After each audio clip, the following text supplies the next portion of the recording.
Doctor Baba Saheb Ambedkar open university.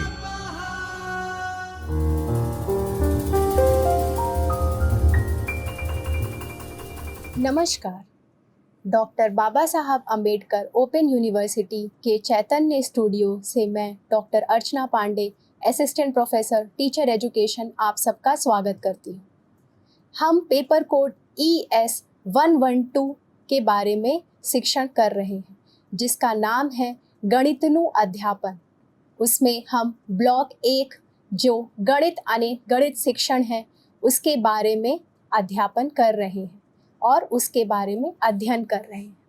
पिछले कक्षा में या जो पिछला लेक्चर हुआ था, उसमें हमने गणित के बारे में और उसके सिद्धांत के बारे में पढ़ा था, जिसमें हमने गणित के कुछ नियम के बारे में पढ़ा था। आज के ये जो लेक्चर सीरीज़ है, उसको हम आगे बढ़ाते हैं और आगे का अपना ये जो व्याख्यान है, उसको करते हैं। तो जैसे कि ब्लॉक 1 के एकम 2 पर हम चर्चा कर रहे हैं, जिसमें हमें गणितनु स्वरूप के बारे में चर्चा करना है। हमने पिछली कक्षा में उद्देश्य के बारे में चर्चा किया था, जिसके माध्यम से हम यह देख सकते हैं कि गणित के क्या नियम हैं, उनके जो सोच है, जो गणित के नियम को उसको हल करने का जो एक चिंतन है, उसके बारे में समझ सकने के बारे में हमने चर्चा की थी। उसके आगे हमने यह चर्चा की थी कि गणित के क्या नियम हैं, हम उसके बारे में समझ सकेंगे और उसको समझा भी सकेंगे। तो हमने देखा था rules and principles of mathematics, हमने इस बारे में चर्चा किया था। तो आज हम उसी व्याख्यान को आगे बढ़ाते हैं और आज हम उसके नियमों के बारे में चर्चा करते हैं। तो सर्वप्रथम जो नियम आता है वो है ज्ञान परथी अज्ञानतर, यानी जो हम रूल्स होते हैं मैथ्स के, उसके माध्यम से हम नोन टू अननोन की तरफ जाते हैं। अब हम बात करें नोन टू अननोन किस तरह, तो जैसे हम कहते हैं कि अगर हमारे पास एक ट्रायंगल है, अगर हमें उस ट्रायंगल की 2 साइड दी हुई है, तो हम उसकी तीसरी साइड के बारे में पता कर सकते हैं। जैसे हम कहते हैं कि यहाँ पर अगर हमें बेस दिया हुआ है, यानी अगर किसी ट्रायंगल का हमें बेस दिया है और एक साइड दी हुई है, तो हम उसका तीसरे साइड का भी मान निकाल सकते हैं। तो इस तरह का जो एक नियम है, जो रूल्स ऑफ मैथमेटिक्स है, वो हमें देखने को मिलता है। तो इस वजह से पहले नियम का नाम रखा है नोन टू अननोन। नोन क्या है, इसमें हमें 2 साइड दी हुई है ट्रायंगल की और उसके माध्यम से हम तीसरी साइड निकाल रहे हैं।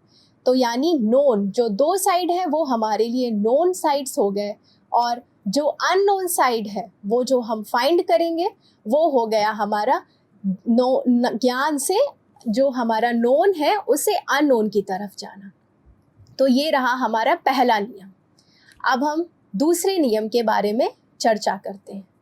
तो दूसरा नियम है हमारा सरल परथी संकुल, यानी सिंपल टू कॉम्प्लेक्स।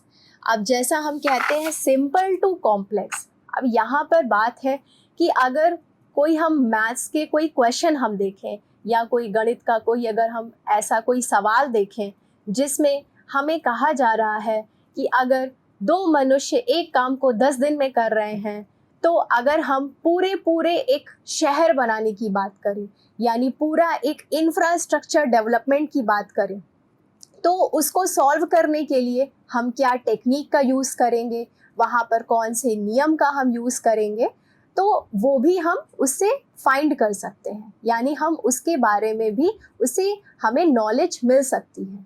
तो ये रहा हमारा गणित का दूसरा नियम, जिसका नाम है सरल परथी संकुल, यानी सिंपल टू कॉम्प्लेक्स। अब हम दूसरे उदाहरण की बात करें, कॉम्प्लेक्स प्रॉब्लम्स क्या होते हैं, जो थोड़े कॉम्प्लिकेटेड होते हैं, जिनके बारे में हम अगर उस प्रॉब्लम को ब्रेक करके देखें तभी हम उसको सॉल्व कर सकते हैं। तो यानी अगर हमने एक सिंपल एस्पेक्ट्स को उसके सॉल्व कर लिया, तो हम उसको आगे प्रोसीड करके कॉम्प्लेक्स एस्पेक्ट्स तक पहुंच जाते हैं। तो ये रहा हमारा गणित को सीखने का जो दूसरा नियम है, वो है सिंपल टू कॉम्प्लेक्स यानी सरल परथी संकुल। अब हम तीसरे नियम के बारे में चर्चा करते हैं। तो रहा हमारा तीसरा नियम, जिसमें हम कहते हैं इनडेफिनेट टू डेफिनेट। अब सबसे पहला प्रश्न क्या उठता है, इनडेफिनेट क्या? यानी अगर हम बात करते हैं कि हम डिवीजन एस्पेक्ट्स को देखें, तो हम कहते हैं कि अगर डिनोमिनेटर में 0 आ गया तो वो इनडेफिनेट हो जाता है। तो उसी प्रकार, लेकिन ऐसा है कि हम गणित के जब सवाल हल करते हैं तो वहाँ पर हम उसको भी सॉल्व करने का एक तरीका निकालते हैं, जिसमें हम इन्फिनिटी का इस्तेमाल करते हैं। तो वहाँ पर एक हो गया हमारा इनडेफिनेट। इनडेफिनेट है, जैसे इन्फिनिटी हमारा इनडेफिनेट हो गया। इनडेफिनेट मतलब जो डेफिनेट नहीं है, जो फिक्स नहीं है, वो हमारा चेंज होता रहेगा, उसको हमारे लिए मेजर करना मुश्किल होता है, तो इस वजह से वो हमारा इनडेफिनेट हुआ। अब इनडेफिनेट टू डेफिनेट की तरफ आना, यानी हमारी जो प्रॉब्लम है, हम उस प्रॉब्लम को एक इनडेफिनेट एस्पेक्ट्स में ले करके भी हम उसे डेफिनेट एस्पेक्ट्स तक ला सकते हैं। तो ये है हमारा गणित सीखने का तीसरा नियम, जिसमें कहते हैं इनडेफिनेट टू डेफिनेट, यानी अचौकस परथी चौकस। अब हम फोर्थ जो हमारा रूल है वो हम देखते हैं फॉर टीचिंग मैथमेटिक्स। तो वो है विशेष परथी सामान्य, यानी पर्टिकुलर टू जनरल। अब हम बात करते हैं पर्टिकुलर सॉल्यूशन पर पहुंचना और उस पर्टिकुलर सॉल्यूशन से जनरल सॉल्यूशन तक आना, वो भी एक गणित सीखने का एक नियम है, यानी मैक्सिम्स ऑफ टीचिंग में आता है, मैथमेटिक्स टीचिंग में वो आता है। जैसे हम कहते हैं कि अगर 3 साइड दिए हुए हैं हमें ट्रायंगल के, तो हमें ये पता है या अगर हमने उसको हल किया तो हमें ये निकल कर आया कि जो तीनों साइड हैं वो जो एंगल्स होंगे, एंगल का सम वो होता है 360 डिग्री। तो ये रही हमारा पर्टिकुलर एक नियम। ये हमें पता है कि तीनों जो हमारे साइड्स हैं ट्रायंगल के, उनका एंगल है 360 डिग्री। तो अब हम इस नियम का इस्तेमाल करके जनरलाइज कर सकते हैं कि अगर ट्रायंगल दिए हुए हैं तो अगर उनमें 3 साइड है, 3 एंगल होंगे फिर, और तीनों एंगल का जो सम होगा वो हमारा 360 डिग्री होगा। तो इस तरह हम कह सकते हैं कि अगर हम गणित को सीखने के आगे बढ़ रहे हैं तो उसमें हम पर्टिकुलर एस्पेक्ट्स के आधार पर हम एक जनरल, उसका एक जनरलाइजेशन कर सकते हैं। अब हम अब हम आगे के जो ये नियम है वो देखें तो उसमें है इनडेफिनेट टू डेफिनेट। और तो इनडेफिनेट टू डेफिनेट में भी जैसे हमने अभी देखा कि सिंपल टू कॉम्प्लेक्स एस्पेक्ट्स में, नोन टू अननोन एस्पेक्ट्स में, और स्पेसिफिक एस्पेक्ट्स से जनरल एस्पेक्ट्स में आना, ये सब कुछ हमारे रूल्स ऑफ मैथमेटिक्स होते हैं। अब इन रूल्स की क्यों ज़रूरत है, ये भी एक है कि ये मैथ्स के रूल क्यों इम्पॉर्टेंट है। क्योंकि ऐसा है कि जो मैथ्स के हम बात करते हैं तो उसमें सबसे पहला ये आता है कि मैथ्स जो है वो किसी तर्क पर आधारित होता है। अब जब हमारा ये जो गणित विषय है वो किसी तर्क पर आधारित होता है तो उसके लिए कुछ नियम होंगे, क्योंकि तर्क का कुछ आधार होता है और जो आधार है वो हमारे इसी नियम के माध्यम से ही तय होते हैं। अब जैसे हम कहते हैं कि अगर कोई 2D का इमेज है, यानी अगर 2 डायमेंशनल कोई हमारा शेप है जिसमें हम कहें कि एक सर्कल है, तो अब सर्कल है तो उसमें रेडियस होगा के आधार पर और उसका डायमीटर सेट होता है। तो इसलिए हमारे ये जो नियम हैं गणित के, वो एक भूमिका प्रदान करते हैं इस विषय को, जिस आधार पर हम सवालों को या प्रश्नों को हल कर सकते हैं। अब हम आगे अगर बात करते हैं कि अगर हमें किसी भी कक्षा में अगर कोई परीक्षा हुई, तो अब उस परीक्षा में 60% लाने वाले कितने छात्र हैं, अगर हमें ये पता लगाना है तो हम उसके आधार पर ही बता सकते हैं। हम कक्षा में जितने भी बच्चे हैं उनके जो मार्क्स हैं वो कैलकुलेट कर लेंगे उनको, और फिर उसके आधार पर हम मीन मीडियन मोड के आधार पर यह बता सकते हैं कि कितने छात्र हैं जिन्होंने सबसे ज़्यादा अंक प्राप्त किए, कितने छात्र हैं जिन्होंने कम अंक प्राप्त किए, और कक्षा के जो अंक आए उसका एवरेज क्या होगा। ये सारे मान हम उसी आधार पर ज्ञात कर सकते हैं। तो ऐसा इस वजह से हम ये कह सकते हैं कि जो गणित के नियम हैं वो हमें आम जीवन की जो समस्या है, यानी हमारे जीवन की जो प्रॉब्लम्स हैं उसके सॉल्यूशन के लिए एक बेस प्रोवाइड करता है।